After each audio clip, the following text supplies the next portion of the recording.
আসসালামু আলাইকুম রহমতুল্লাহ। বিসমিল্লাহ ওয়াসালাতু ওয়াসসালামু আলা রাসূলিল্লাহ ওয়া আলা আলিহি ওয়া সাহবিহি আজমাইন। আজকে আমাদের আলোচ্য সূরা 85 নম্বর সূরা সূরাতুল বুরুজ। সূরাটা মাক্কি সূরা। এটার ব্যাপারে মোটামুটি সবাই একমত, এখানে কোনো দ্বিমত নাই।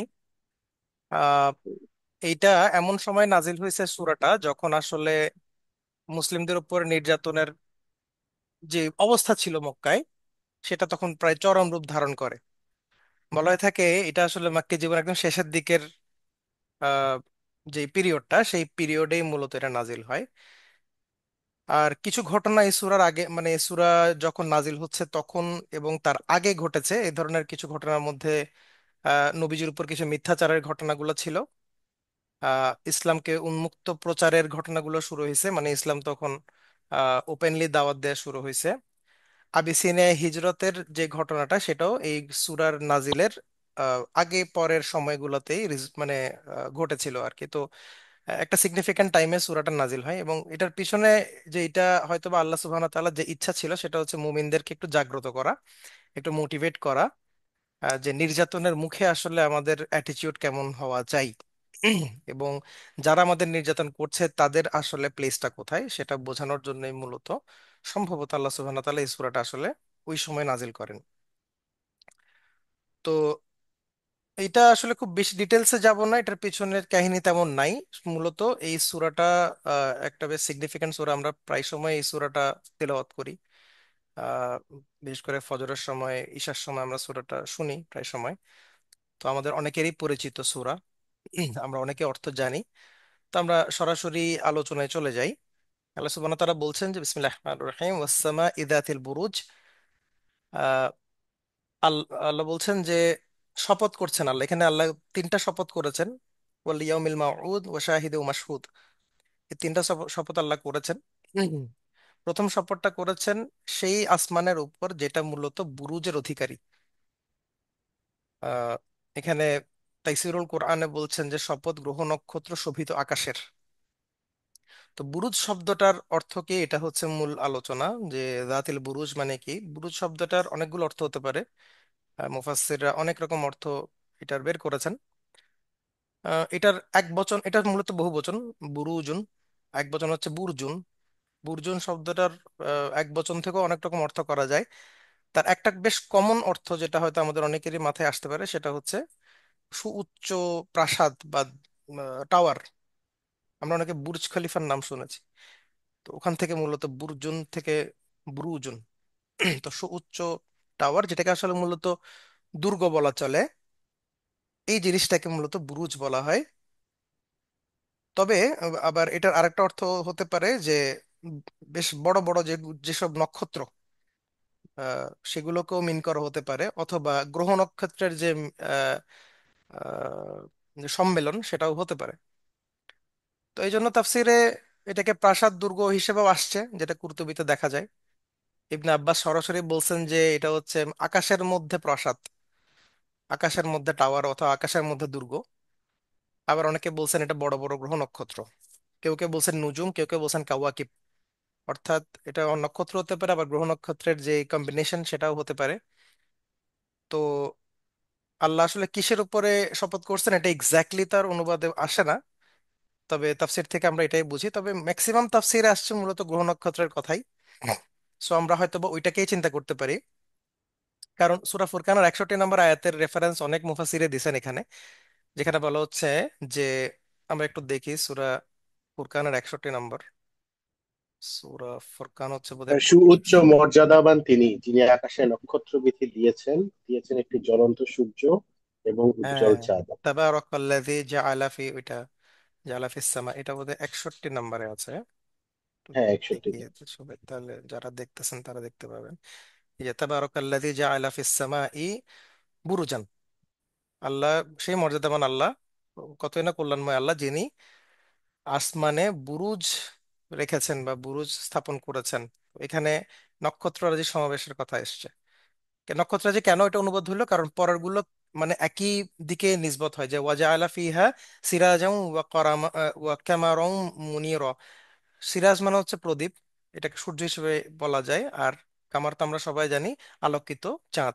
তাহলে চাঁদ সূর্য থাকলে এটা বাকিটা নক্ষত্র হওয়াটাই স্বাভাবিক। তো ওইখান থেকে বলা হচ্ছে যে এটা মূলত গ্রহ নক্ষত্রকে ইন্ডিকেট করা হচ্ছে আর কি। বাট অনেক তাফসীরবিদরা এটাকে দুর্গ হিসেবে বলতেছেন, কেউ কেউ বলতেছেন এটা মূলত আকাশে যে ফেরেশতারা থাকেন তাদের দুর্গ। আকাশে একটা শ্রেণীর ফেরেশতা আকাশে কিন্তু অবস্থান করেন, এবং তাদের অবস্থানের যে স্থল সেটাকেই বলা হচ্ছে মূলত এই প্রাসাদ বা দুর্গ। এটাকে দুর্গ বলার পেছনে রিজন হচ্ছে মূলত তারা সেখানে গার্ড হিসেবে অবস্থান করছেন। তো গার্ডের যেই অবস্থান স্থল সেটাকে আমরা দুর্গই বলতে পারি। তো এটা আসলে ফেরেশতাদের জন্যই ওখানে স্থাপন করা হয়েছে বলে মনে করা হয়, এবং তারা সেখানে অবস্থান করেন। যারা আসলে এটাকে প্রাসাদ হিসেবে বা দুর্গ হিসেবে অনুবাদ করছেন বা তাফসীর করেছেন তাদের কথা আর কি।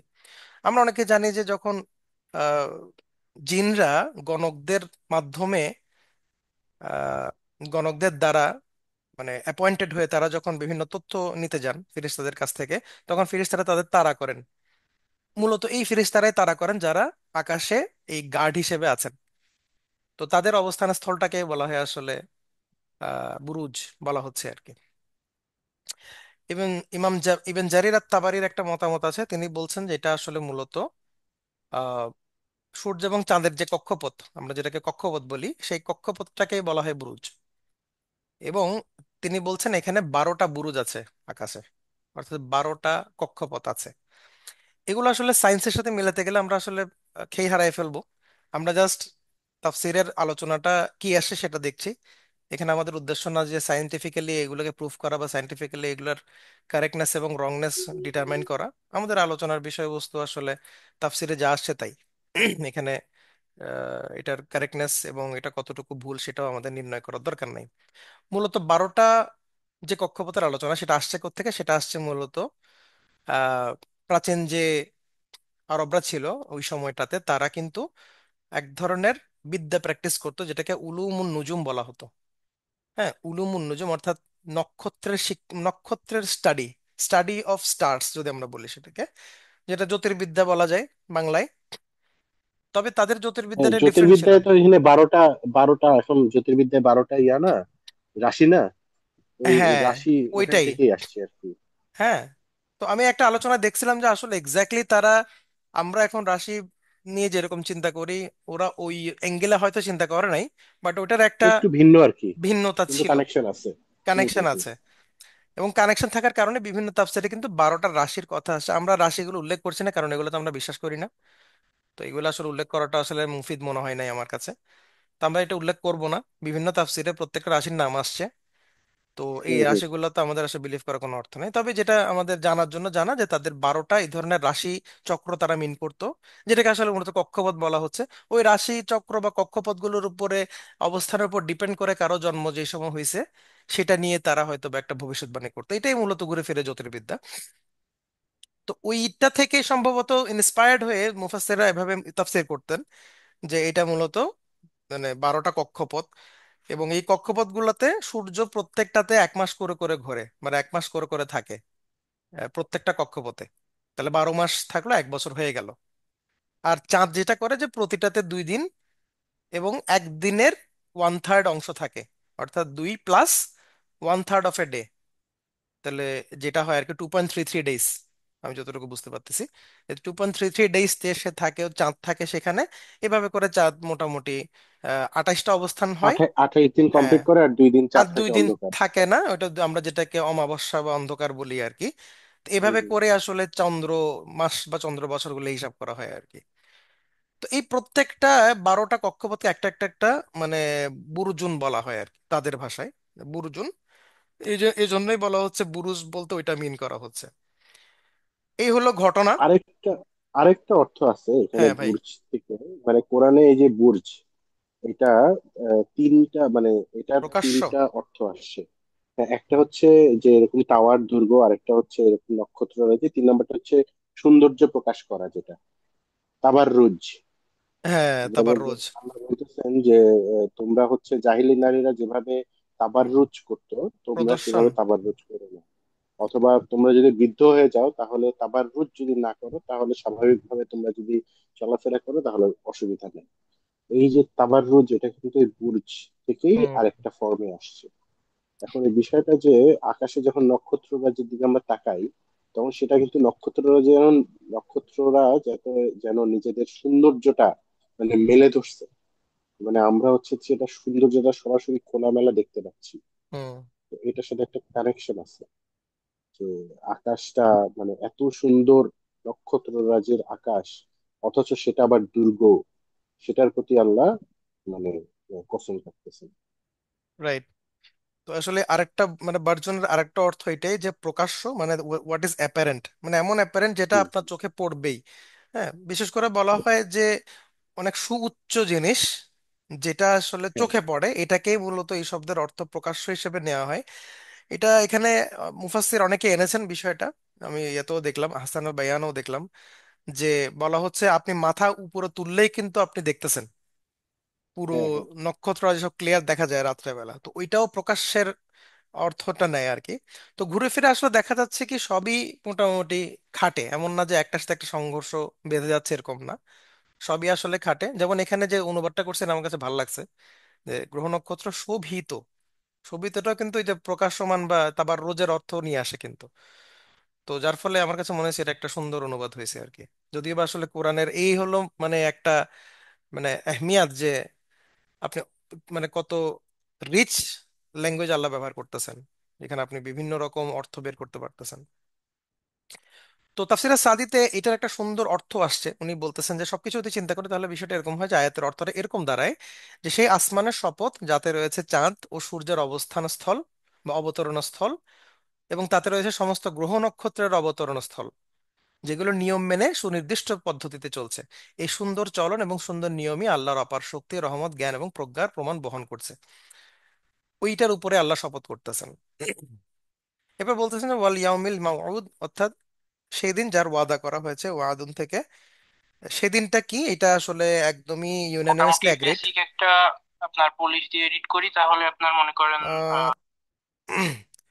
আচ্ছা, তো এটা কিসের ওয়াদা করা হয়েছে সেটা মোটামুটি সবাই অ্যাগ্রিড যে এটা কেয়ামতের দিনের কথা বলা হচ্ছে, ইয়ামুল কিয়ামা, সেই দিনের কথা। যদিও অনেক আলোচনা আছে যে ইয়ামুল কিয়ামার আসলে কোন অংশটা, অনেকে বলছেন যখন কবর থেকে উঠবে সেই অংশটা, এরকম এরকম, বাট ঘুরে ফিরে সবগুলো একই দিনকে ইন্ডিকেট করে, অর্থাৎ যেই দিন কেয়ামতের দিন সেদিনই আসলে ওয়াদার করা বলা হচ্ছে। অর্থাৎ সবাইকে তো কাফেরদের সাথে আমাদের মূল যে দ্বন্দ্ব সেটা কোন জায়গায় হচ্ছে, যে আমরা আসলে যে কেয়ামতের দিনের ব্যাপারে বিশ্বাস, এটার উপরে আসলে তাদের সাথে আমাদের আকীদাগত দ্বন্দ্ব।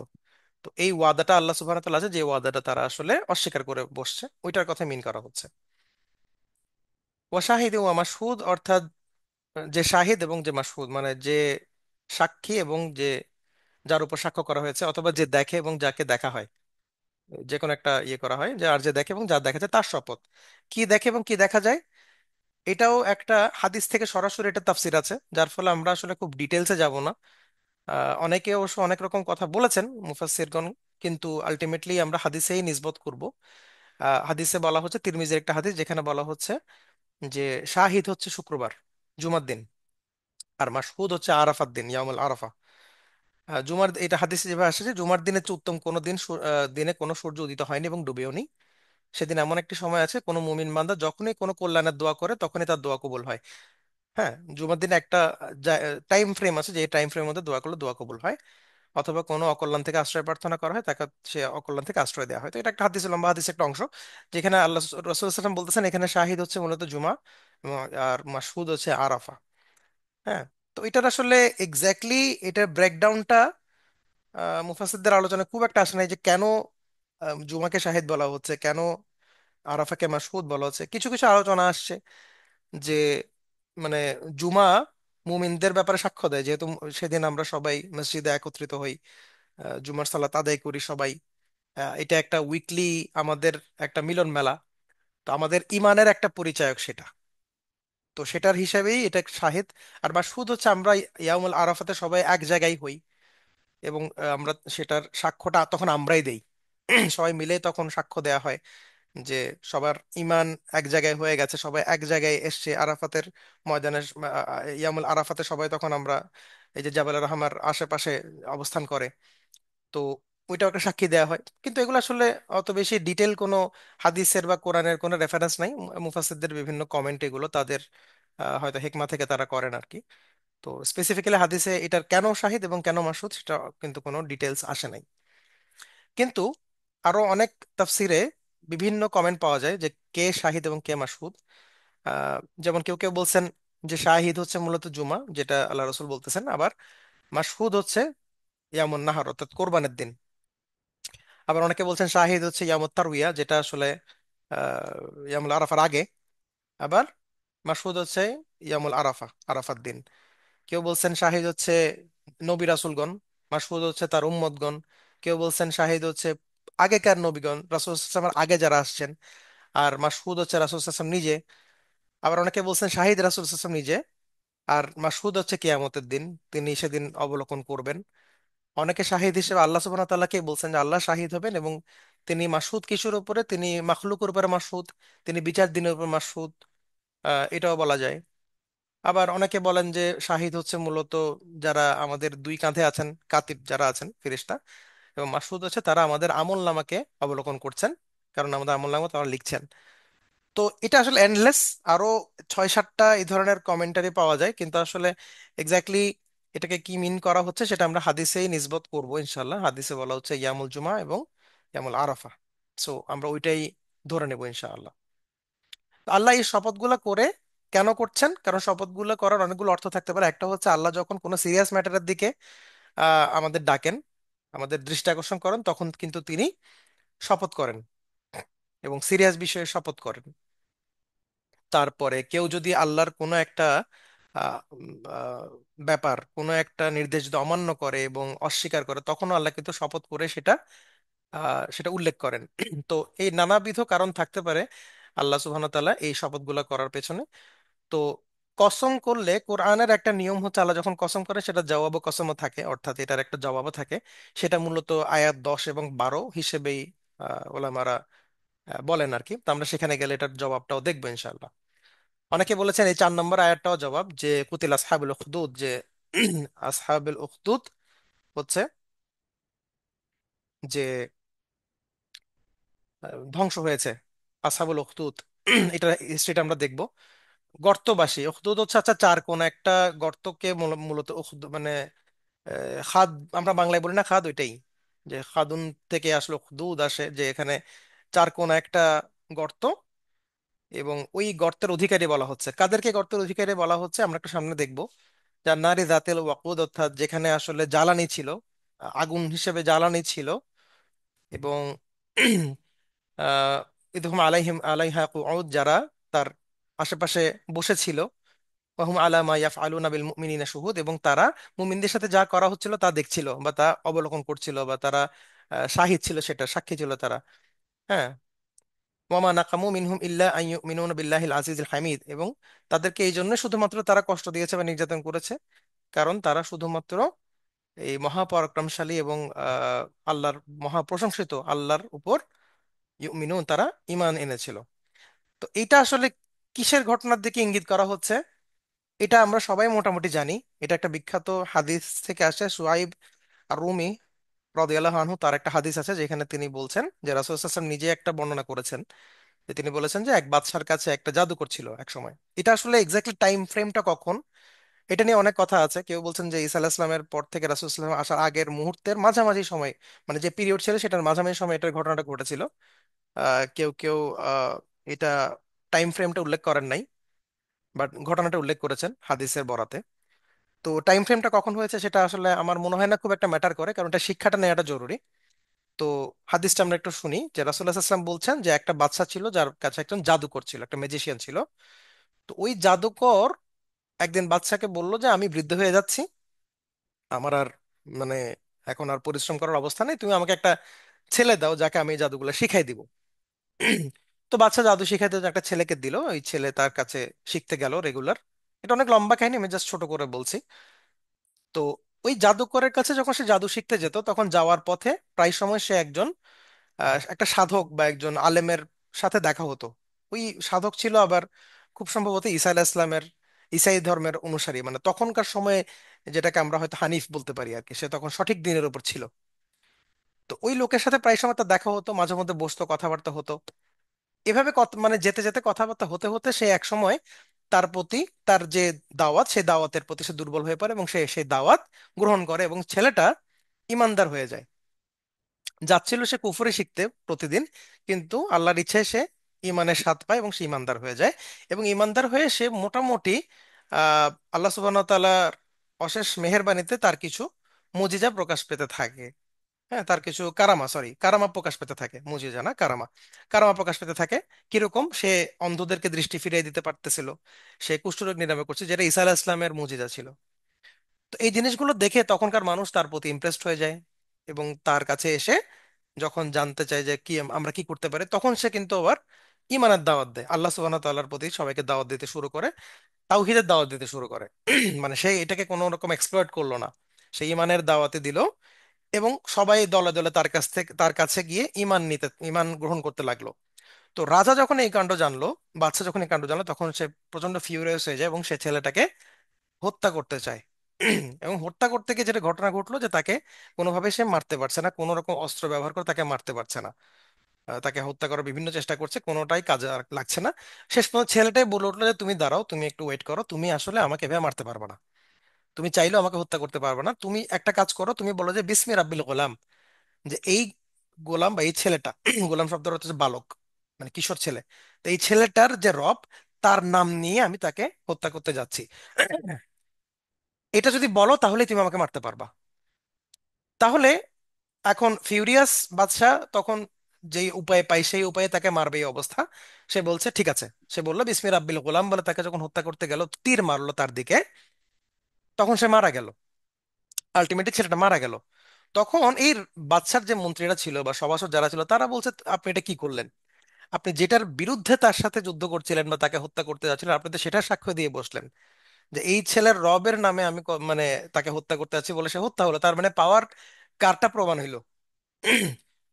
তখন এই অবস্থা থেকে বাদশার মেজাজ আরো গরম হয়ে গেল এবং সে দেখলো যে আহ, তার এই যে ঘটনা, এটা এটা কিন্তু শেষ পর্যন্ত আল্লাহ সুবহানাহু ওয়া তাআলার সত্যতাকেই, বা আল্লাহ সুবহানাহু ওয়া তাআলার যে তাওহীদের যে মেসেজ, সেই মেসেজটাকে আসলে সত্যতা প্রকাশ করে। সেটা দেখে দলে দলে মানুষ আবারও মানে তাওহীদের দাওয়াত গ্রহণ করতে লাগলো। এটা সে আর সহ্য করতে পারলো না, সে ছেলেটাকে মারতে গিয়ে দেখছে মানুষ আরো মুসলিম হয়ে যাচ্ছে। তখন সে যেটা করলো, সে তখন সবাইকে বাধ্য করতে লাগলো যে যারা যারা এই ছেলের ধর্ম গ্রহণ করেছে তারা ধর্ম ত্যাগ করো। কিন্তু সবাই মানে মেনে নিল না। এবং যারা মেনে নিল না, সে তাদের উপরে নির্যাতনের সিদ্ধান্ত নিল। কিভাবে? সে একটা গর্ত খনন করলো, যেটা আমরা বলছি উখদুদ। গর্তটা চার কোণ একটা গর্ত ছিল, বিশাল একটা গর্ত ছিল, এই গর্তের মধ্যে সে আগুন জ্বালায়। আগুন জ্বালিয়ে সে বলল যারা ইমান আনবে না, মানে যারা ইমান ত্যাগ করবে না, তারা এই গর্তে তাদেরকে ফেলে দেওয়া হবে, এবং সে আলটিমেটলি তাদেরকে ধাক্কা দিয়ে সেখানে ফেলে দিল। তো এইটাই বলা হচ্ছে যে আসহাবুল উখদুদ, যেখানে মানে জ্বালানি হিসেবেই ছিল আগুন ওখানে, এই উখদুদে, সেখানে তাদেরকে নিক্ষেপ করা হলো। এবং বাকিরা সেখানে বসে বসে দেখছিল, মানে রাজার যে সভাসদরা ছিল তারা সেখানে দেখছিল। এই জন্য এখানে এদেরকে বলা হচ্ছিল গর্তওয়ালা, আসহাবুল উখদুদ। তাদেরকে এমন ভাবে ইন্ডিকেট করা হচ্ছে যে তারা আসলে তাদের যে পাপের যেই, অপরাধের যেই মিডিয়াম তারা ব্যবহার করেছিল, তাদেরকে আল্লাহ সুবহানাহু ওয়া তাআলা সেটার দিকে নিসবত করছেন যে তারা আসলে গর্তবাসী। আচ্ছা, তো এখানে কুতিলা আসহাবুল উখদুদ মানে হচ্ছে ধ্বংস হয়েছে, কুতিলা মানে হচ্ছে মেরে ফেলা হয়েছে, যদিও এখানে মেরে ফেলা হয়েছে অর্থ না, কুতিলা মানে হচ্ছে ধ্বংস হওয়া। ইবনে আব্বাস রাদিয়াল্লাহু তাআলা বলছেন যে কোরআনে যেখানেই আসলে ধ্বংস হওয়া, কুতিলা এই ধরনের কথা বলা হচ্ছে, তখন এটার মানে হচ্ছে মূলত লানত প্রাপ্ত। অর্থাৎ আসহাবুল উখদুদ তারা হচ্ছে আল্লাহর লানত প্রাপ্ত। তারা আসলে মূলত আল্লাহ সুবহানাহু ওয়া তাআলার উপর যারা ঈমান এনেছে তাদেরকে যেহেতু তারা হত্যা করেছিল, সেজন্য তারা আল্লাহর লানত প্রাপ্ত। এই স্টোরিটা, এটা আমরা হাদিস থেকে পাই বিধায় এটা ওয়াইড স্প্রেড, যদিও বা মুফাসসিররা কিন্তু আরো অনেকগুলো কাহিনী উল্লেখ করেছেন। যেমন আপনারা যদি তাফসির ইবনে কাসির দেখেন, সেখানেও কিন্তু বেশ কয়েকটা কাহিনী আছে যেগুলো আসলে এটার সাথে রিজেম্বল করে না। আরো অনেকগুলো কাহিনী আছে যেখানে আসলে মূলত বেসিক স্টোরিটা হচ্ছে কিছু মুমিন ছিল যারা ঈমান এনেছিল, তাদেরকে একজন কাফের সর্দার ঈমান ত্যাগ করতে বলে, তারা ঈমান ত্যাগ করে না। ফলশ্রুতিতে সে একটা গর্ত খনন করে যেখানে আগুন জ্বালে এবং তাদেরকে সেখানে ধাক্কা দিয়ে ফেলে দেয়। এটাই হচ্ছে মূল মেসেজ।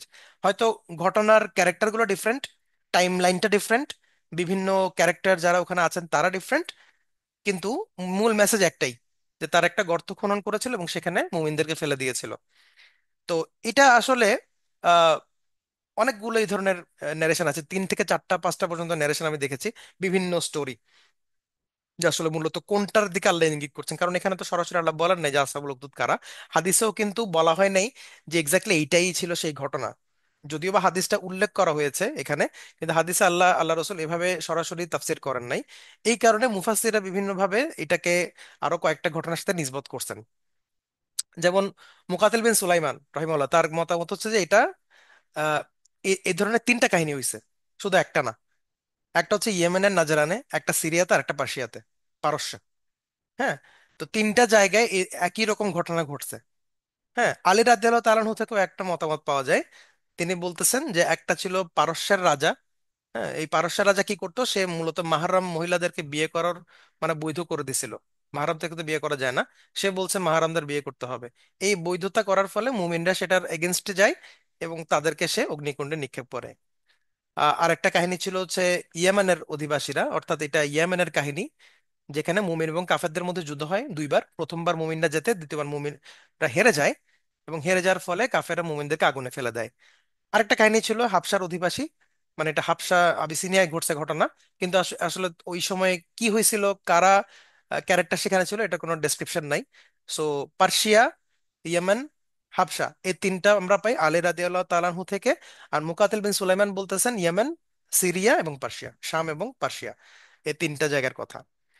তো ইবনে আব্বাস থেকে আবার আসছে, যেটা আসলে বনি ইসরায়েলের একটা ঘটনা, এটা ইসরায়েলের রেওয়ায়ত থেকে তিনি টানছেন, যেটা বনি ইসরায়েলের ঘটনা, যে ব্যাবিলনবাসীরা মূলত বনি ইসরায়েলকে ঈসা আলাইহিস সালামের ধর্ম ত্যাগ করতে বাধ্য করতেছিল, এবং যারা অমান্য করলো তাদেরকে গর্তে নিক্ষেপ করে।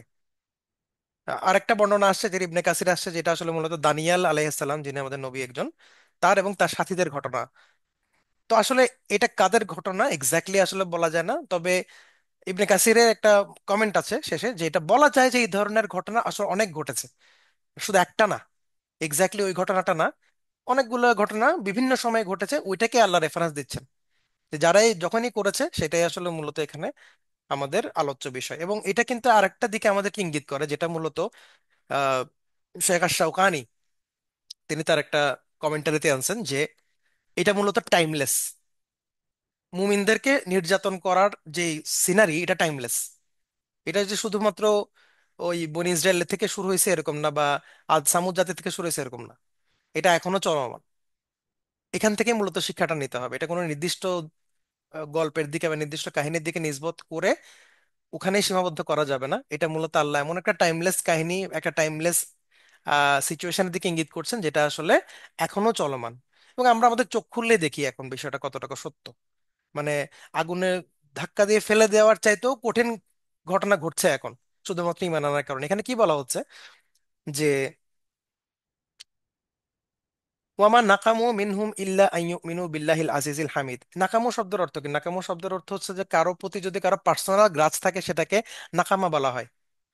তা আপনার সাথে আমার কোনো একটা মানে খুব মানে ব্যাপক আপনার উপর আমার রাগ, কিছু হয় নাই কিন্তু আপনি আমাকে তেমন কিছু করেন নাই, কিন্তু আপনার কোনো একটা বিষয় আমি খুব রেগে আছি, ওটার জন্য আপনার উপর যখন আমি পার্সিকিউশন চালাবো, সেটাকে মূলত নাকামা বলা হচ্ছে। এবং ওমা নাকামো, এবং এমন ভাবে পার্সিকিউশন তারা চালাইছিল একটা গ্রাজের থেকে। সেই গ্রাজটা কি? ইল্লা আইয়ুমিনু বিল্লাহিল আজিজিল হামিদ। তারা শুধুমাত্র আল্লাহ বিশ্বাস করছে, এটাই।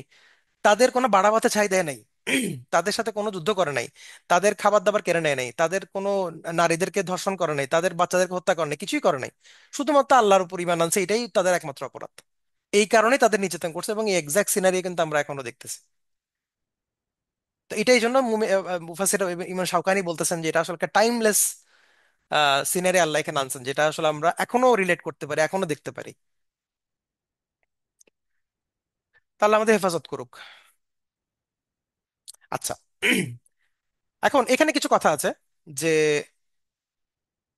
এখানে আসলে আগুন জ্বালিয়ে তাদের ধাক্কা দিয়ে ফেলে দেওয়া হয়েছিল, এটা আমরা জানি, কিন্তু আসলে তাদের ভাগ্যে কি ঘটেছিল এই বিষয়টা নিয়ে কিছুটা দ্বিমত আছে, মতভেদ আছে, যে আসলে তারা কি পুড়ে গিয়েছিল কিনা, তারা মারা গিয়েছিল কিনা।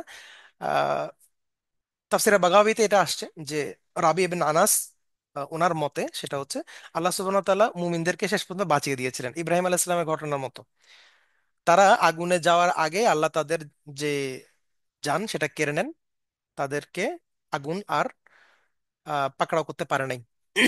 বরং উল্টা ঘটনা ঘটে, এই একই আগুন কাফেরদেরকে, যারা তাদেরকে ধাক্কা দিয়ে ফেলে দিয়েছিল এবং যারা আশপাশে দাঁড়িয়ে এনজয় করছিল, তাদেরকেই মূলত গ্রাস করে। অর্থাৎ সেই গর্ত থেকে আগুনটা উপরে উঠে আসে এবং চারপাশে যারা ওখানে অবস্থান করছিল তাদেরকে পুড়িয়ে মারে। অর্থাৎ আহ, একটা অপিনিয়ন এটাই আছে যে মূলত মুমিনরা মারা যায় নাই, কাফেররাই মূলত সেদিন আগুনে পুড়ে মরে যায়। এবং ইমাম ইবন জারির আত তাবারি তিনি কিন্তু এটাই মানে ফলো করেন, এটাই তিনি বলছেন যে এটাই মোস্ট কারেক্ট, যে কাফেররা আসলে পুড়ে যায়, মুমিনরা সেদিন পুড়ে নাই। তাহলে ভালো জানেন আসলে আল্লাহ তো এখানে উল্লেখ করেন নাই যে কে পড়ে গেছে, এটা তাফসীরে ভাবে আসছে। এবং তিনি এটা বলার কারণ আছে, ইবন ইবন তাবারি এটা বলার কারণ হচ্ছে 10 নম্বর আয়াতটা, আমরা একটু সামনে চলে যাই। এই যেখানে আল্লাহ সুবহানাহু ওয়া তাআলা বলছে আসমান ও জমিনের রাজত্ব যার, আর সেই আল্লাহ সবকিছুর প্রত্যক্ষদর্শী। এখানে কি বলছেন, যে যারা মুমিন পুরুষ এবং নারীদের প্রতি জুলুম নিপীড়ন চালায় অতঃপর তওবা করে না, তাদের জন্য আছে জাহান্নামের শাস্তি, আর তারা আর আছে আগুনে দগ্ধ হওয়ার যন্ত্রণা। তিনি বলছেন যে এখানে দুইটা শাস্তির কথা আছে, একটা জাহান্নামের শাস্তি, একটা আগুনে দগ্ধ হওয়ার শাস্তি। তিনি বলছেন যদি এইটা আমরা মেনে না নেই যে কাফেররাই পুড়ে গেছিল, তাহলে এই আয়াতের তাফসীর করাটা ডিফিকাল্ট, যে আগুনে দগ্ধ হওয়ার যন্ত্রণা বা জাহান্নামের শাস্তি থেকে আলাদা হয় কিভাবে। তো উনি বলতে চাচ্ছেন এখানে যে আগুনে দগ্ধ হওয়ার যন্ত্রণার কথা বলছেন, এটা মূলত সেই দিনের ঘটনাই আল্লাহ ইঙ্গিত করছেন যে তাদেরকে ওখানেও পুড়িয়ে মারা হয়েছে এবং জাহান্নামেও পুড়িয়ে মারা হবে। এই জন্য তিনি বলছেন যে এটা মূলত কাফেররাই সেদিন পুড়ে গিয়েছিল। যাই হোক, আল্লাহ সুবহানাহু ওয়া তাআলা ভালো জানেন সেদিন কি হয়েছিল, বাট আমরা মুফাসসিরদের আলোচনায় এটা দেখি। ওকে। এরপর বলা হচ্ছে যে যারা গর্তের কিনারে বসে, ইদহুম আলাইহা কুউদ। আচ্ছা, এখানে জুলুস না বলে কুউদ বলা হয়েছে। জুলুস মানে হচ্ছে বসা, কুউদ মানেও বসা। তবে দুইটার মধ্যে একটা পার্থক্য আছে। জুলুস হচ্ছে মানে যদি আপনি একটা নির্দিষ্ট টাইম পর্যন্ত বসে থাকেন, ধরেন আপনি এখন বসলেন 1 ঘন্টা 2 ঘন্টা পর উঠে গেলেন, এটাকে জুলুস বলে। কিন্তু কুউদ হচ্ছে যে মানে একদম গেড়ে বসা, মানে একদম অবস্থান করা সেখানে, অবস্থান ধর্মঘট যখন করো তখন সেটা কুউদ, জুলুস না। তো বলা হচ্ছে যে তারা আসলে কাফেররা এমন মানে অনেক সময় নিয়ে বসেছিল, তারা চাচ্ছিল যে তারা পুরো ঘটনা দেখে যাবে, এদেরকে পুড়িয়ে মারা হবে, তারা এনজয় করবে, তারা পুরো ঘটনা দেখে সেখান থেকে তারা সরে আসবে, এই জন্য তারা ওখানে বসেছিল।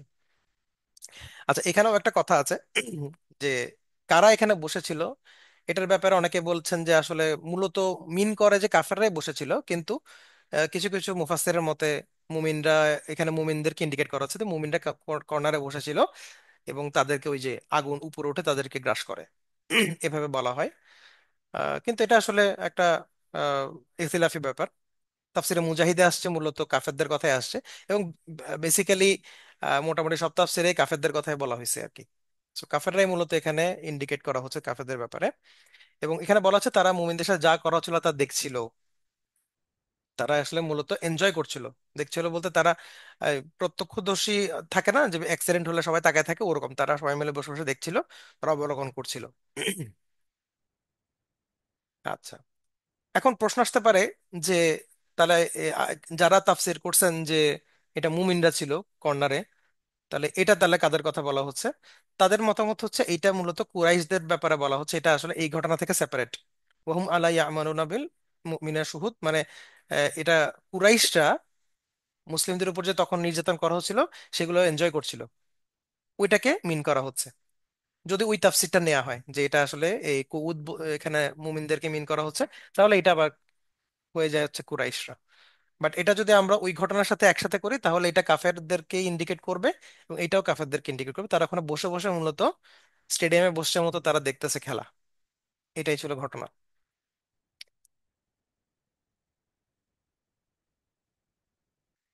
এরপর আর এটা আমরা দেখলাম। এরপর আয়াত আসছে কি, যে আসমান ও জমিনের রাজত্ব যার, আর সেই আল্লাহ সবকিছুর প্রত্যক্ষদর্শী। এটা হচ্ছে আল্লাহটা আসছে মূলত এখান থেকে, আল্লাহুল আজিজুল হামিদ থেকে আসছে, এটার দিকে এটার সাথে এটা নিসবত করা হচ্ছে। তিনি কে? তিনি হচ্ছে যার লাহু মুলকু সামাওয়াতি ওয়াল আরদ, যার কাছে আসমান এবং জমিনের রাজত্ব। আল্লাহু আলা কুল্লি শাইইন শাহিদ, তিনি সবকিছুর উপরেই কিন্তু দেখছেন। এখানে এই যে তাদেরকে নির্যাতন করা হচ্ছিল, অনেকে বলতে পারেন যে আল্লাহ সুবহানাহু ওয়া তাআলা তাদেরকে থামালেন না কেন? এটার উত্তর আল্লাহ এখানে, যে আল্লাহ সবকিছু দেখছেন এবং প্রত্যেকটারই বিচার হবে, আল্লাহ কোনোটাই ছেড়ে দিবেন না। এবং এখানে আরেকটা বিষয়, এটা একটা তাফসীরে দেখলাম যে খুব ইন্টারেস্টিংলি জিনিসটাকে তারা মানে ই করছেন, অ্যানালাইসিস করছেন, যে এখানে বলা হচ্ছে যে আল্লাযী লাহু মুলকুস সামাওয়াতি ওয়াল আরদ ওয়াল্লাহু আলা কুল্লি শাইইন শাহিদ। এটা কিন্তু আমাদের ইমানের মূল দাবি। খেয়াল করেন, আমরা কিন্তু আল্লাহর যে সার্বভৌমত্বের কথা বলি সেটা কিন্তু এখানে চলে আসছে, যে আল্লাহর কাছে মুলকুস সামাওয়াতি ওয়াল, আসমান জমিনে যা কিছু সবকিছু মালিক কে আল্লাহ। এবং আল্লাহ সবকিছুর উপর শাহিদ, আল্লাহ সবকিছুর উপরে দেখতেছেন। মানে তিনি হচ্ছেন আমাদের রব, তিনি, তার রুবুবিয়ার কথা এখানে আসছে, তার মুলুকিয়ার কথা আসছে, সবকিছু আসছে। লা ইলাহা ইল্লাল্লাহ মুহাম্মাদুর রাসূলুল্লাহ মানে কিন্তু এটাই। ঠিক আছে? তাহলে এই যে ইমানের যে স্বীকৃতি, মূলত এইটার সাথে কাফেরদের দ্বন্দ্ব। পরপর দুইটা আয়াতে কিন্তু এটা তখন আমরা এটা বুঝতে পারি যে ওয়ামা নাকামু মিনহুম ইল্লা আইয়ুমিনু বিল্লাহিল আজিজিল হামিদ আল্লাযী লাহু মুলকুস সামাওয়াতি ওয়াল আরদ ওয়াল্লাহু আলা কুল্লি শাইইন শাহিদ। অর্থাৎ আল্লাহ সার্বভৌমত্ব যারা মেনে নিতে পারে নাই তারাই মূলত নির্যাতন চালাইছে। অর্থাৎ কাফেরদের সাথে আমাদের দ্বন্দ্ব কিন্তু এই জায়গাটাতে। তারা আল্লাহ সার্বভৌমত্বে বিশ্বাস করে না, তারা বলে আল্লাহ আল্লাহর জায়গায় থাকুক, আমরা আমাদের জায়গায় থাকি। কিন্তু আমাদের কথা হচ্ছে আল্লাহ আল্লাহর জায়গায় থাকে, আল্লাহ সার্বভৌমত্বই আমাদের মূল দাবি সবখানে। এটাই আসলে একটা, আমার মনে হয় এটা একটা ভালো কানেকশন হতে পারে দুইটা আয়াতের মধ্যে। আর যারা অন্যভাবে তাফসীর করছেন তারা বলছেন যে তখন যে ঘটনাগুলো ঘটছিল আল্লাহ সব দেখছেন, এখনো দেখছেন, এবং সবাইকে তাদের প্রাপ্য বুঝিয়ে দেওয়া হবে। এটা ইন্ডিকেট করা হচ্ছে যে তোমরা যে নির্যাতন চালাচ্ছ সেটা কিন্তু আল্লাহ দেখছেন, এমন না যে আল্লাহ দেখছেন না, এবং সেটার ফলাফল তোমরা পাবা। এরপর বলছে ইন্নাল্লাযীনা ফাতানুল মুমিনিনা ওয়াল মুমিনাত তুম্মা লাম ইয়াতুবু ফালাহুম আযাবু জাহান্নাম ওয়া লাহুম আযাবুল হারিক। এটা আমরা একটু আগে দেখলাম।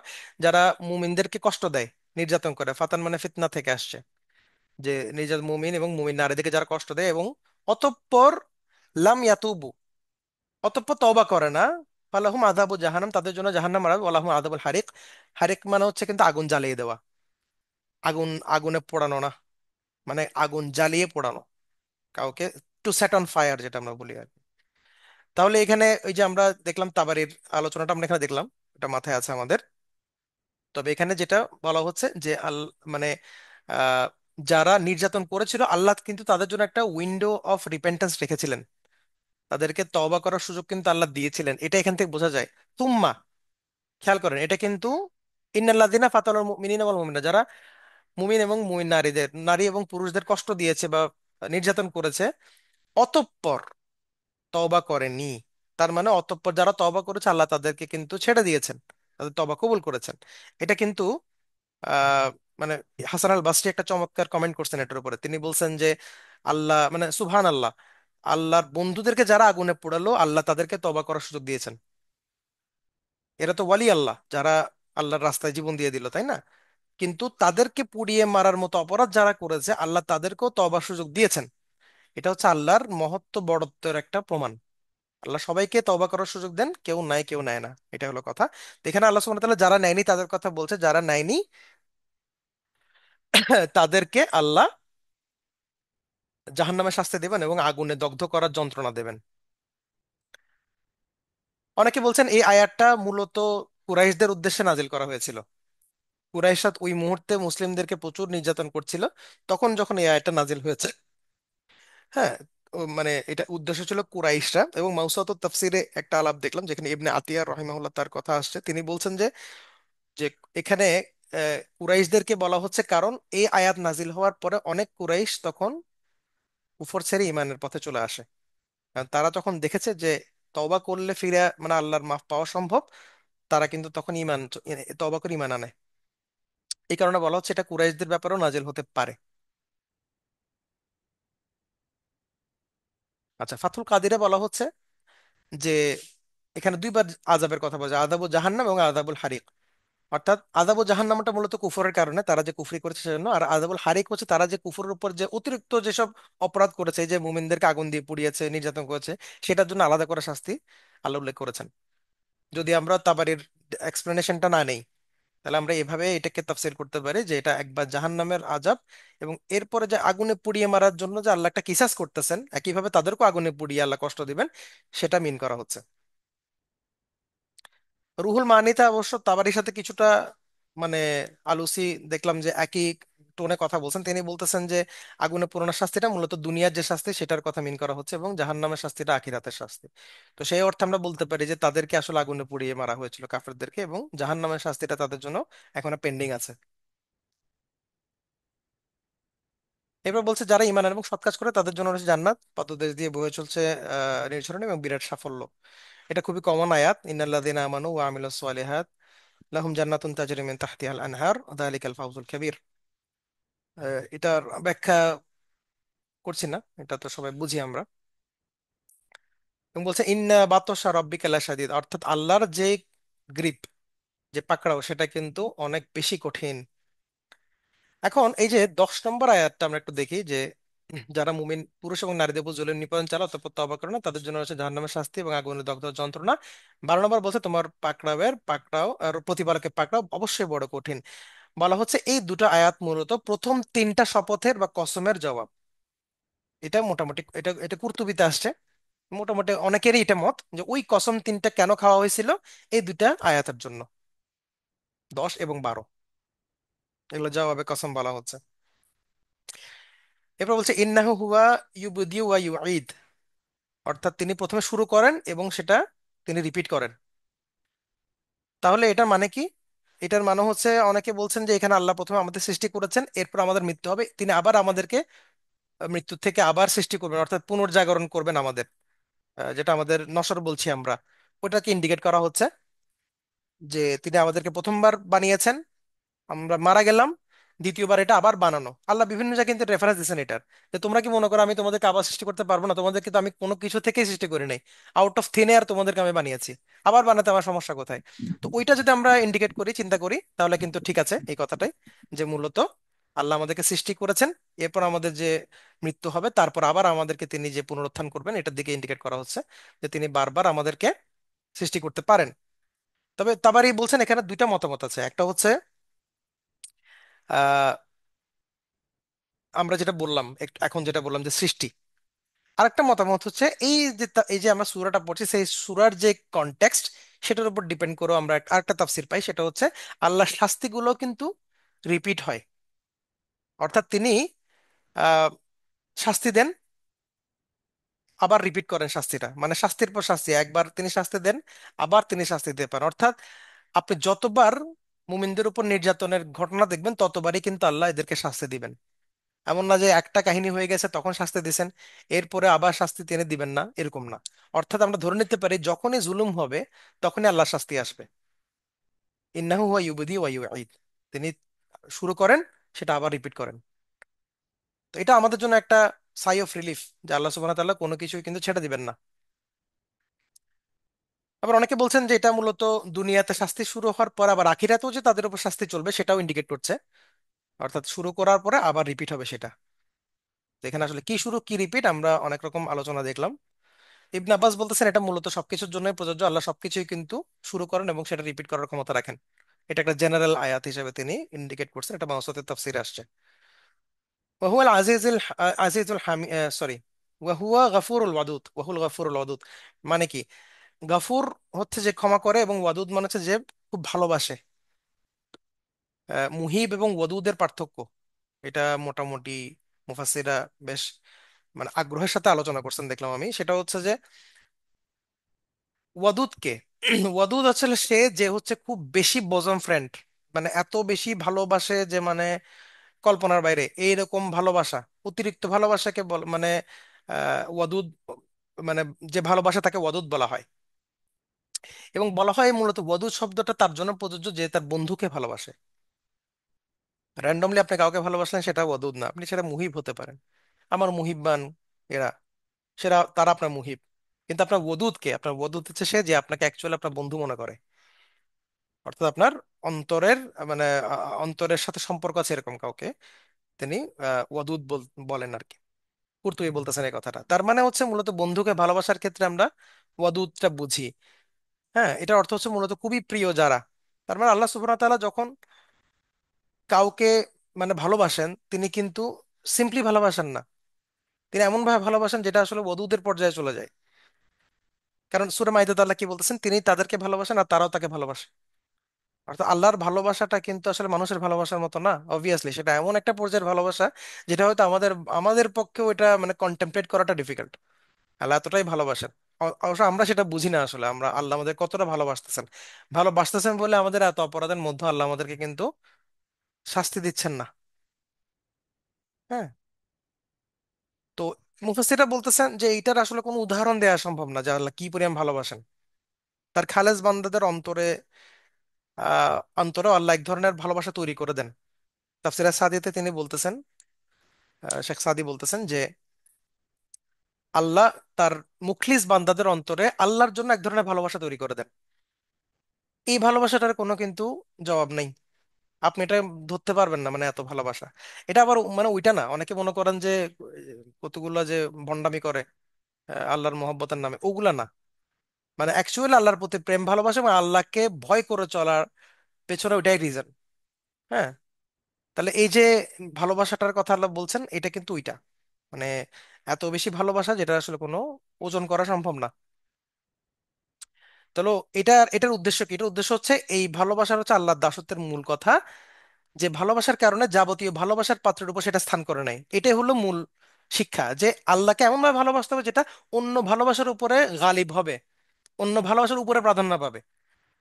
আমার দুনিয়ার প্রতি ভালোবাসা, আমার পরিবারের প্রতি ভালোবাসা, অন্যান্য যে কোনো কিছু ভালোবাসা, আমার অর্জনের প্রতি ভালোবাসা, আমার দুনিয়াবি অর্জনের প্রতি ভালোবাসা, এটসেট্রার সবকিছুর উপরে এই ভালোবাসাটা প্রাধান্য পাবে।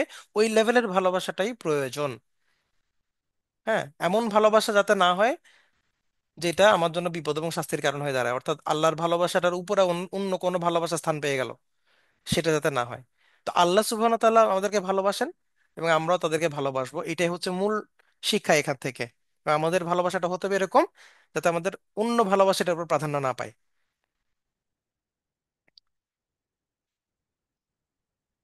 আচ্ছা, এখানে বলা হচ্ছে যে আল গফুর শব্দের বলার পরে ওয়াদুদ শব্দের উল্লেখ করার একটা রিজন আছে।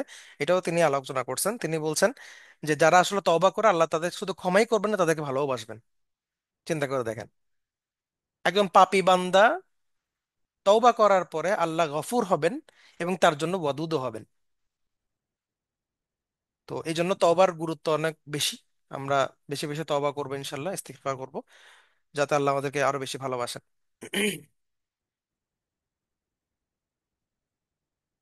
এরপর বলছেন যে দুল আরশিল আরশিল মাজিদ, অর্থাৎ সম্মানিত আরশের অধিকারী মালিক, মানে তার আন্ডারে এটা আছে আর কি। তো আরশটা হচ্ছে আমরা সবাই জানি আল্লাহর যেখানে অবস্থান করেন সেটাই মূলত আরশ।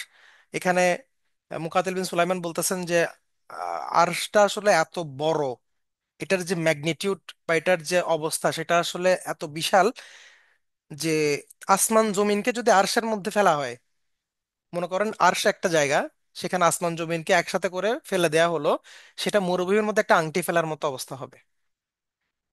অর্থাৎ পুরো একটা মরুভূমিতে যদি আমি একটা আংটি ফেলে আসি, ওই আংটিটাকে দেখা যাবে কিনা কোথাও?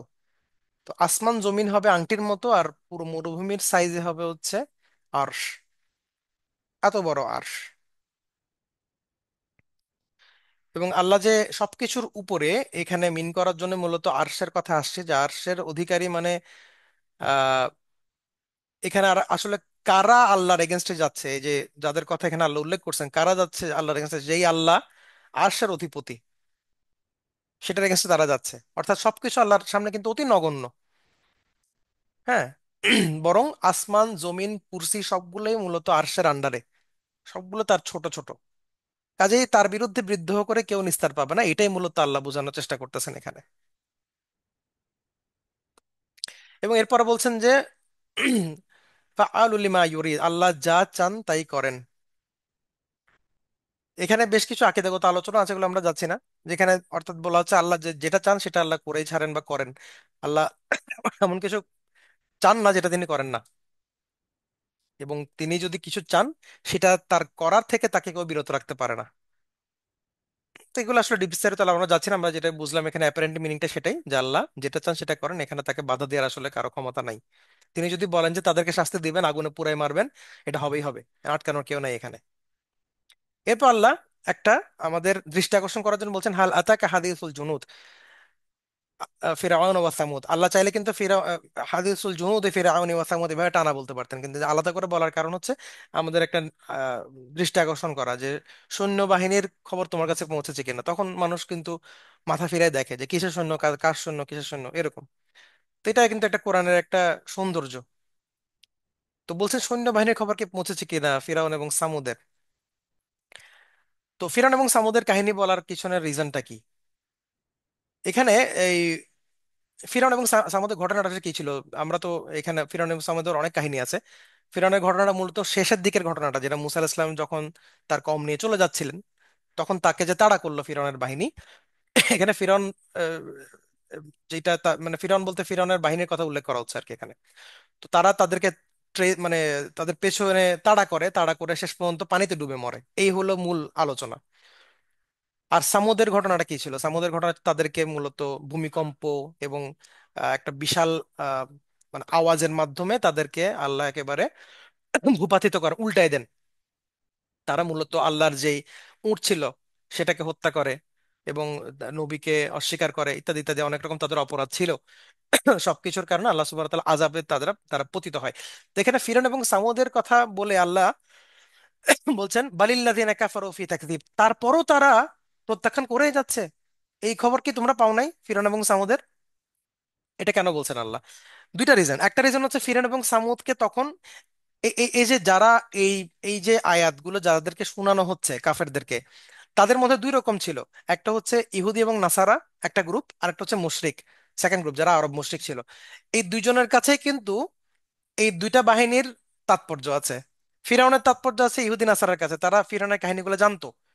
এই কারণে তাদেরকে আল্লাহ বলছেন যে তোমার কাছে কি ফিরআউনের খবর পৌঁছেছে কিনা। আর সামুদের কাহিনী জানতো আরব মুশরিকরা, কারণ এটা মূলত সিরিয়া এবং হিজাজের মাঝামাঝি জায়গা ছিল, যেটাকে মাদায়েনে সালে বলে এখন। এখনো কিন্তু জায়গাটা আছে। ওখানে তাদেরকে কিন্তু উল্টাই দেওয়া হয়েছিল। আল্লাহ রসুল তাবুক যুদ্ধের সময় বলছিলেন যে তোমরা এই জায়গাটা ক্রস করে চলে যাও। এখানে আল্লাহর আযাব ছিল। তো তারা কিন্তু সিরিয়াতে যখন তারা এই আরবরা যখন ব্যবসা করতে যেত, তখন কিন্তু তারা এই জায়গাটা ক্রস করে যাইতো, কিন্তু তাদের মধ্যে কোনো ফিলিং আসতো না। তো আল্লাহ সুবহানাহু ওয়া তাআলা বারবার ওটা তাদেরকে ওটা মনে করা দিচ্ছে। তাহলে মানে এখানে যারা মাদউউ, অর্থাৎ যারা এখানে অডিয়েন্স, তারা কিন্তু এই দুইটা গ্রুপের কাহিনী জানে। এই কারণে আল্লাহ সুবহানাহু ওয়া তাআলা বারবার তাদেরকে ওটাকে ইন্ডিকেট করতেছিলেন। এটা কাহিনী জানো না? ফিরাউনের কি ছিল? সে তো নিজেকে খোদা দাবি করছিল। তার তো ছিল বিশাল রাজ্য, কি ছিল না তার? তারপরে সে পানিতে ডুবে মরলো কি জন্য? আল্লাহর এগেনস্টে তার অবস্থানের কারণে। সামুদের ঘটনা কি ছিল? সামুদের কিন্তু তখন ইনফ্রাস্ট্রাকচারাল ডেভেলপমেন্ট ছিল ওটা মানে অন্য লেভেলের।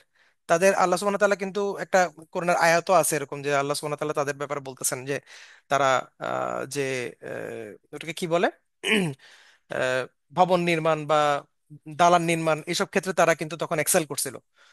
কিন্তু আলটিমেটলি তারা মানে উল্টাই মূল্য কেন মূল্য? কারণ তারা আল্লাহর এগেনস্টে গেছিল। তো তোমরা, এটার উদ্দেশ্য হচ্ছে তোমরা কারা, যারা মূলত আহ মানে এমন একটা মেসেজের বিরোধিতা করতো যে মেসেজের বিরোধিতা করে ফিরআউন এবং সামুদ উল্টাই গেছে। ফিরআউন ডুবে মরছে, সামুদ উল্টাই গেছে। তাহলে তোমরা এমন কি পাওয়ারফুল হইলা যে তোমরা একই মেসেজের এগেনস্টে যাচ্ছ? এখানে মূলত আল্লাহ বলছেন, এবং সাথে এইটাই বলছেন যে বালিল্লাযিনা কাফারু ফি তাকযীব, তারা তো সত্য মানে প্রকাশ করে যাচ্ছে কাফেররা এত কিছু বলার পরও। ওয়াল্লাহু মিন ওয়ারাইহিম মুহিত, আল্লাহ তাদেরকে চারদিক থেকে মানে সামনে পিছন থেকে তাদেরকে ঘিরে রেখেছেন। এটা যদিও বা মানে ওয়ারা শব্দটা দিয়ে সামনে পিছনে দুই দিকেই মিন করে। এটা মানে আহ, এটাকে কিভাবে ডিফাইন করবো, এটা দুই দিকটাই মিন করে আসলে, সামনে এবং পিছনে। তো এটাকে বলা যায় তাদের আল্লাহকে ঘিরে রেখেছেন, তাদেরকে আল্লাহ মুহিত, তাদেরকে ঘিরে রেখেছেন তাদের আড়াল থেকে, তাদের পিছন থেকে। অর্থাৎ ফিরন এবং সামুদ জাতির উপর আল্লাহ যেভাবে মানে কন্ট্রোল নিয়ে নিয়েছিলেন, গালিব ছিলেন তাদের উপরে, এই কাফেরদের উপরেও কিন্তু আল্লাহ কিভাবে তাদেরকে ঘিরে রেখেছেন। অর্থাৎ তারা কোনো কিছু করে যে পার পাবে, এটা যাতে তারা মনে না করে। তাদের অপরাধ করে তারা কিন্তু পার পাবে না। অপরাধ করে ফিরানো পার পায় নাই, অপরাধ করে সামুদ জাতি পার পায় নাই। সামুদ জাতি কিন্তু আদ জাতির পরে আসছে, আদ জাতির রিপ্লেসমেন্ট হিসেবে তাদের পাঠানো হয়েছিল। আদ জাতিও গেছে, সামুদও গেছে, ফিরাউনও গেছে। সো এরপরও যদি কেউ একই রকম রিপিট করে কাজ, তাহলে তাকেও আল্লাহ কিন্তু ঘিরে রেখেছেন। তুমি মনে করো না তুমি ফ্রি, ওটা আল্লাহ ইন্ডিকেট করছেন। এরপর বলছে বালহুয়া কুরআনুল মাজিদ, এটা আবার একটা ডিফারেন্ট পার্সপেক্টিভ থেকে আল্লাহ বলছেন যে ওই সময় রাসূল ইসলাম যখন কোরআন তিলাওয়াত করতেন, তখন কাফাররা বলতো যে এটা একটা কবিতা, এইটা একটা আসলে ভবিষ্যৎবাণী এটসেট্রা, এটা কোনো ওয়াহি না। ওখানে আল্লাহ সুবহানাহু ওয়া তাআলা বলছেন বাল হুয়া কুরআনুল মাজিদ, এটা তো একটা সম্মানিত কোরআন। তুমি যদি বলো যে এটা কবিতা, তুমি যদি বলো এটা একটা গণক যন্ত্রর মানে গণনা, ভবিষ্যৎ গণনা, এগুলো বললে তুমি এটা হইলো না। হ্যাঁ, তুমি বললে এটা কোনো না কোনো ক্ষতি হবে না, এটা তো মনে হয় সম্মানিত কোরআন। তুমি কি মনে করছো তুমি কোরআনকে অসম্মান করে এটা অসম্মানিত হয়ে গেল? ব্যাপারটা ওরকম না। So, এটা আসলে সম্মানিত কোরআন, ফি লাউহে মাহফুজ। এটা লাউহে মাহফুজে আছে, লাউহ মানে হচ্ছে একটা ট্যাবলেট, মানে ফলক, সেখানে এটা মাহফুজ অবস্থায় আছে। এটা একটু আলাপ আছে যে লাউহে মাহফুজ আসলে এটা একটা টার্ম, মূলত হচ্ছে লাউহন। লাউহন মানে হচ্ছে একটা ফলক যেখানে আল্লাহ সুবহানাহু ওয়া তাআলা সৃষ্টির শুরু থেকে শেষ পর্যন্ত সবকিছু লিখে রেখেছেন। মাহফুজ মানে হচ্ছে সেটা সেফ গার্ডেড, সুরক্ষিত। তাহলে লাউহেন মাহফুজের যে মানে লাউহনের যে কনসেপ্ট, এটা আসলে কি জিনিস? ইবনে আব্বাসের একটা তাফসির আছে লাউহনের, সব লাউহনের একটা ডেসক্রিপশন তিনি দিয়েছেন। সেটা হচ্ছে এটা, ধরে রাখেন একটা, আমরা যদি ইমেজিন করি সেটা হচ্ছে একটা পাথরের একটা ফলকের মতো। হ্যাঁ, এটাকে আসলে অ্যাকচুয়ালি ইংলিশে ট্যাবলেট বলে। আমরা সবাই এখন যে ট্যাবলেট ইউজ করি না, আইপ্যাড ট্যাবলেট, ওখান থেকে মূলত ট্যাবলেট ওয়ার্ডটা আসছে। সেটাকে বলা হয় ট্যাবলেট। এই ট্যাবলেটের মধ্যে কিন্তু সবকিছু লেখা থাকে। হ্যাঁ, তো এটা আসলে এক্স্যাক্টলি কেমন সেটা তো আমরা জানি না, বাট মানে এটা ট্রান্সলেশনটা ওরকম। তো এই ফলকের মধ্যে লেখা থাকে হচ্ছে আমাদের অতীত এবং ভবিষ্যৎ সবকিছু লেখা আছে। তো ট্যাবলেট আসলে দেখতে কেমন সেটার ব্যাপারে যদি ইবনে আব্বাসের মতামত আমরা শুনি রাদিয়াল্লাহু আনহু, তিনি বলছেন যে এটা একটা সাদা মুক্তার তৈরি, মানে এটা মুক্তা দিয়ে তৈরি, সাদা মুক্তা দিয়ে তৈরি। এটার দৈর্ঘ্য হচ্ছে আসমান এবং জমিনের মধ্যবর্তী দূরত্বের সমান, এত বড় এটা। এবং এটা প্রস্থ হচ্ছে পূর্ব থেকে পশ্চিম পর্যন্ত দূরত্বের সমান। তার মানে এটা পুরোপুরি আসমান জমিনকে ঘিরে রাখছে, এত বড়। এবং এর কিনারা, এটা যে কর্নার গুলো, ধরেন যেটাকে চার কোণা চিন্তা করে, তাহলে চার কোণার যে কর্নার গুলো সেগুলো মূলত মুক্তা এবং বিভিন্ন পারিজাত পাথর আছে, এইগুলো দিয়ে মিক্স করা এক ধরনের এই এমেরাল্ড হয়, এক ধরনের মানে এটা কি বলবো, এক ধরনের বস্তু তৈরি হয়, সেটাকে বলা হয় ইয়াকুত, আরবিতে মনে হয় সম্ভবত।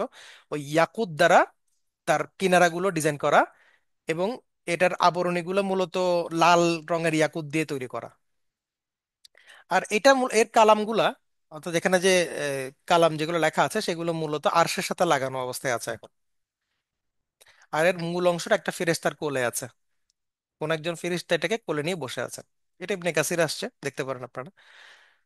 তো আরেকটা বর্ণনা আছে ইবনে আব্বাসের মাধ্যমে। এটা অবশ্য একটা হাদিসের বর্ণনা, যদিও এটা অথেন্টিসিটি জানি না, যেখানে রাসূল সাল্লাল্লাহু আলাইহি ওয়াসাল্লাম একটা বেশ কিছু কথা বলতেছেন এটার ব্যাপারে, লাউহেনের ব্যাপারে। সেখানে তিনি বলছেন তার পাতাগুলো, লাউহেনের যে পাতাগুলো সেগুলো আবার ইয়াকুতের তৈরি, এবং আল্লাহ সুবহানাহু ওয়া তাআলা প্রতিদিন 360 বার এটা পরিদর্শন করেন, ওইটা বারবার দেখেন। এটা ইবনে কাসিরে আসছে, কিন্তু এটার অথেন্টিসিটি সেখানে উনি উল্লেখ করেন নাই। মুকাতিল বিন সুলাইমান বলতেছেন লাউহুনটা সম্ভব, মানে লাউহুনটা হচ্ছে আরশের ডান পাশে অবস্থিত, অর্থাৎ এটা আরশের ডান দিকে আছে, লাউহুন মাহফুজ। আনাস বিন মালিক রাদিয়াল্লাহু আনহু, তার একটা ইন্টারেস্টিং তাফসির আছে যে লাউহুনটা মূলত ইসরাফিল আলাইহিস সালামের কপালে অবস্থিত, ফিরিস্তা, তার কপালে। কিন্তু তিনি এটা দেখতে পারেন না, তার দেখার অনুমতি নেই। এটা আসলে মানে অনেকগুলো ডেসক্রিপশন আমরা দেখতেছি। এটা আসলে আসমান জমিনের সমান, এটা মুক্তা দিয়ে তৈরি, এটার মধ্যে ইয়াকুতের আবরণী আছে, এটা ফেরেশতার কোলে আছে, এটা ইসরাফিলের কপালে আছে। কেউ কেউ বলছেন ইসরাফিলের মানে উম, মাথার কাছে আছে, কেউ কপালের কথা উল্লেখ করছেন। তো এটা বিভিন্ন ধরনের আছে, আলোচনা আছে। তো এটা মূলত ইসরাফিল আলাইহিসসালামের মানে মাথার কপালের কাছে অবস্থিত, লাগানো। আর মাহফুজ শব্দের অর্থটা মূলত হচ্ছে সুরক্ষিত। সুরক্ষিত কিরকম? এটা শয়তানের এবং মানে জিন শয়তান, অ্যাকচুয়াল শয়তান সবার কাছ থেকে এটা প্রভাব মুক্ত, এবং এটাতে কোনো ধরনের পরিবর্তন হয় না, এবং ফিরিস্তাগণ ছাড়া কোনো জীব এটার ব্যাপারে অবগত নয়। এজন্য এটা মূলত মাহফুজ। অর্থাৎ এখানে কেউ চাইলে কোনো অল্টারেশন করতে পারবে না, এখানে যে ডাটাগুলো আছে এই ডাটাতে কোনো ধরনের অল্টারেশন করা যায় না, কোনো ধরনের চেঞ্জ করা যায় না, কোনো ধরনের চেঞ্জ হওয়ার সুযোগ নাই এখানে। আল্লাহ সুবহানাহু ওয়া তাআলা এটাকে এভাবেই মাহফুজ করে রাখছেন। আর ইবনে আব্বাসের একটা কাউল আছে যেখানে তিনি বলছেন যে লাউহে মাহফুজে প্রথমে আসলে কি লেখা হয়েছিল। তিনি বলছেন, একটা লম্বা একটা আলাপ আছে, সেখানে তিনি বলছেন যে একটা প্যারাগ্রাফ আছে যেটা কুরতুবী তাফসিরে আসছে। তিনি বলছেন যে নিম্নোক্ত প্যারাগ্রাফটা মূলত আল্লাহ সেখানে প্রথম লিখেছিলেন, বা সেখানে লেখা হয়েছিল যে আমি আল্লাহ, আমি ছাড়া কোনো ইলাহ নেই, মুহাম্মদ আমার প্রেরিত রসূল, যে আমার ফয়সালা মেনে নেয়, আমার পরীক্ষায় সবর করে, আমার নিয়ামতের কৃতজ্ঞতা প্রকাশ করে, শুকর করে, তাকে আমি সিদ্দিক হিসেবে লিখব এবং সত্যবাদীদের সাথে রাখবো। আর যে আমার ফয়সালা মানে না, আমার পরীক্ষায় সবর করে না, আমার নিয়ামতের শুকরিয়া করে না, সে যেন আমাকে ছাড়া অন্যকে ইলাহ হিসেবে গ্রহণ করে। এটা লাউহে মাহফুজে প্রথমবারের মতো লেখা হয়েছিল বলে বলা হয়। ইবনে আব্বাসের এটা কাউল, এটা আসলে সঠিক নেরেশন আসছে কিনা জানি না, এটা কুরতুবীর তাফসিরে আছে, দেখতে পারেন আপনারা। তো এই হলো মূলত সূরাতুল বুরুজের আলোচনা। এটা আমি শুরুতে যেটা বললাম, এটা মূলত আহ মুসলিমদের উপর যখন প্রবল নির্যাতন চলছিল, যখন মোটামুটি রাসূলুল্লাহ সাল্লাল্লাহু আলাইহি ওয়াসাল্লাম হয়তো মদিনায় মাইগ্রেট করবেন এবং আবিসিনিয়ার মাইগ্রেশন অলরেডি হয়ে গেছে তখন, ওই অবস্থাটাতে এই সূরাটা নাজিল হয়, যাতে মুসলিমদের একটা মোরাল বুস্টিং থাকে, যে তোমাদের উপর যতই নির্যাতন হোক না কেন, আলটিমেট বিজয় তোমাদের, এবং কাফেরদের আলটিমেট শাস্তিটাই ওরকম হবে। সো তোমাদেরকে কষ্ট দিলেও তোমরা ধৈর্যচ্যুতি যাতে তোমাদের না হয়, সেটা এখান থেকে শিক্ষা নিতে পারো। মূলত এটাই ছিল টার্গেট অডিয়েন্স, মানে, এবং টার্গেট মেসেজ মুফাসসির এভাবে বলতেছেন। সো এই জন্য এখানে পুরোটা জুড়েই কিন্তু আল্লাহর কিছু ক্রোধ আমরা দেখতে পাচ্ছি, এবং আহ, যে মুমিনদের উপর যে অত্যাচারের যে ঘটনাগুলো সেগুলো দেখতে পাচ্ছি, এবং সেটা যে টাইমলেসনেস শাওকানির মতে, সেটা আমরা দেখতে পাচ্ছি। এবং আল্লাহ অন্যান্য বড় বড় পাওয়ারফুল যারা গ্রুপ ছিল, যারা আল্লাহর বিরুদ্ধাচরণ করেছে, তাদের রেফারেন্স আল্লাহ দিয়েছেন, যে পাওয়ার থাকাটাই সবকিছু নয়, সত্যের সাথে থাকাটাই সবচেয়ে বেশি গুরুত্বপূর্ণ, সেটা আল্লাহ বলছেন, এবং আল্লাহ তাদের উপরে তাদেরকে ঘিরে রেখেছেন। এবং সর্বশেষ আল্লাহ বলছেন এটা মূলত সম্মানিত কোরআন, যেটা মূলত লাউহে মাহফুজে রয়েছে, সেটা লাউহে মাহফুজে রয়েছে, ওখান থেকে আল্লাহ কিন্তু কোরআনটা নাজিল করেছেন। তো এটা শেষ হয়েছে কোরআনের সত্যতা সত্যায়ন করার মাধ্যমে। আল্লাহ তাআলা আলম। আমাদের আলোচনা এখানে শেষ, আর কেউ যদি কিছু অ্যাড করতে চান করতে পারেন।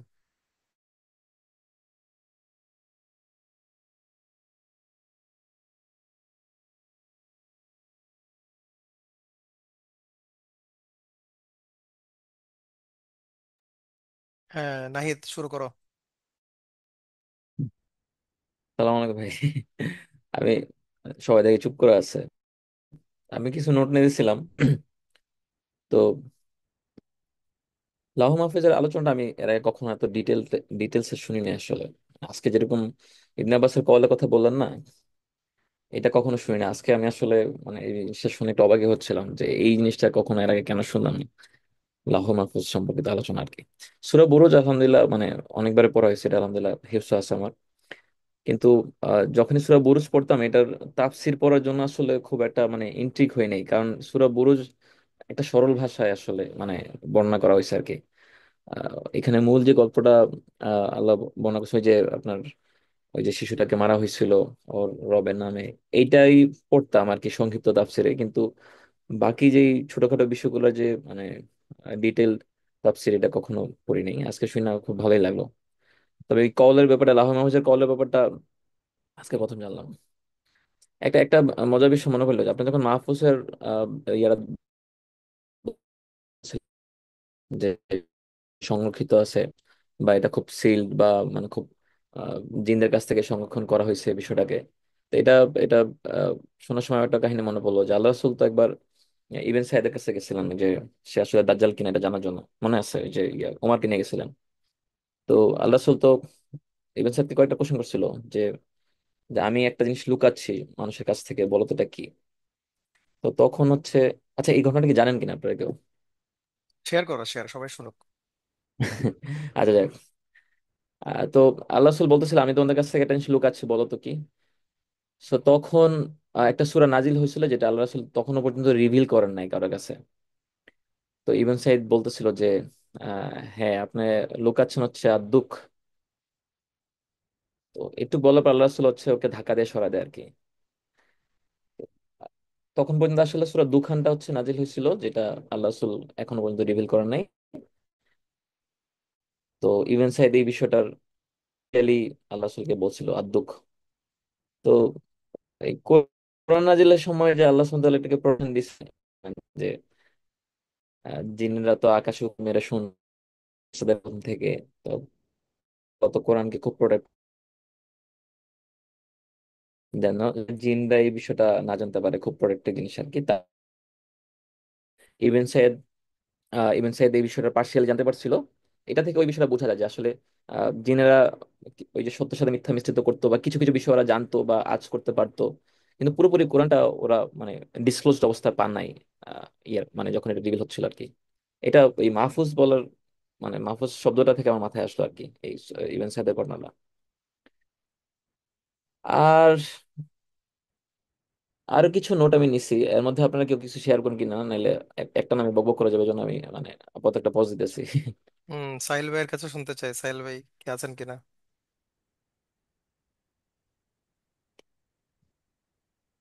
সাহিল ভাই, সাব্বির ভাই।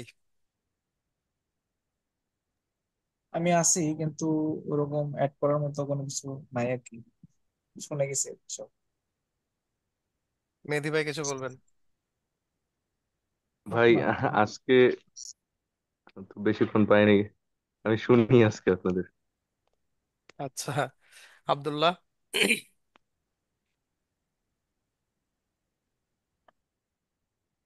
আব্দুল্লাহ কে আছে? জি জি জি, আসসালামু আলাইকুম। ওয়ালাইকুম আসসালাম। আসলে অ্যাড করার জন্য না, মূলত আপনার আলোচনাটার পরিপূরক হিসাবে দুইটা কথা বলার ছিল আর কি। Sure, please.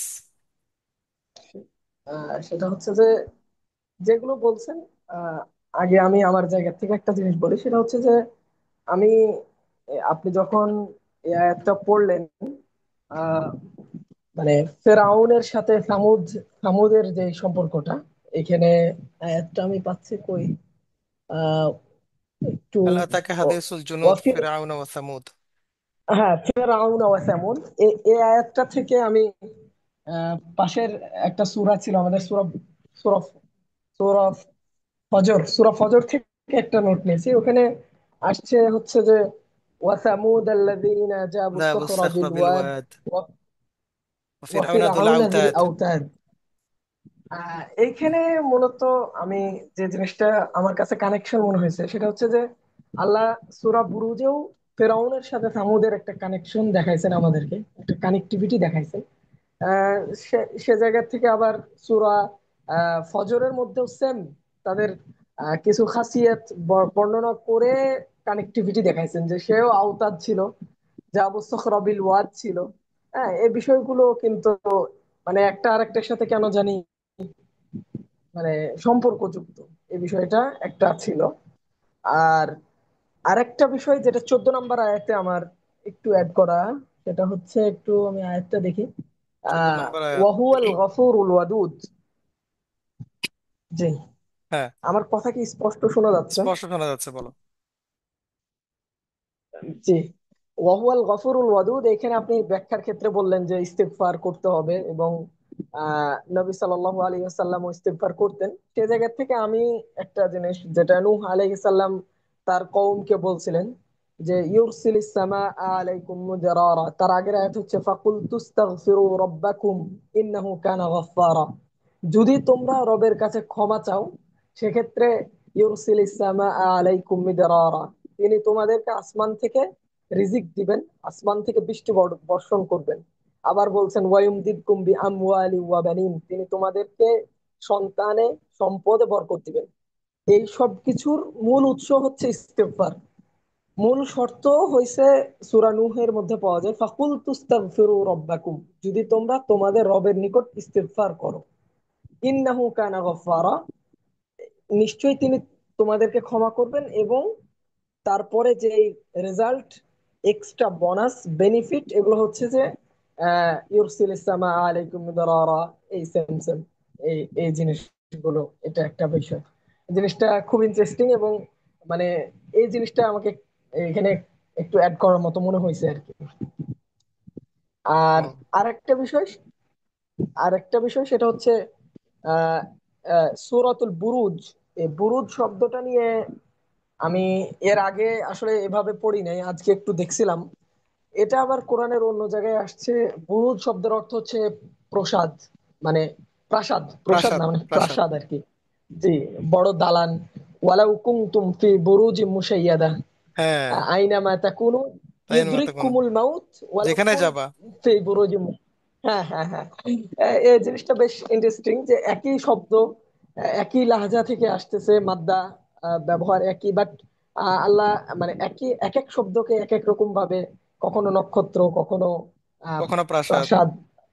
হ্যাঁ, এই কখনো জিনিসটা ওখানে অবশ্য একটু দুর্গ হিসেবে আসছে আর কি, যে তুমি যত বড়, যত সেফ দুর্গের মধ্যে থাকো না কেন, হ্যাঁ, তার হ্যাঁ, মৃত্যু হ্যাঁ, তোমাকে খুঁজে জি, নেবে। জি, জি, জি, জি, জি, জি। এই মোটামুটি আজকের জাজাকাল্লাহ খায়ের। এডিশন আর কি। থ্যাংক ইউ, তুমি সর্ব- খুব সুন্দর করে অ্যাড করছো।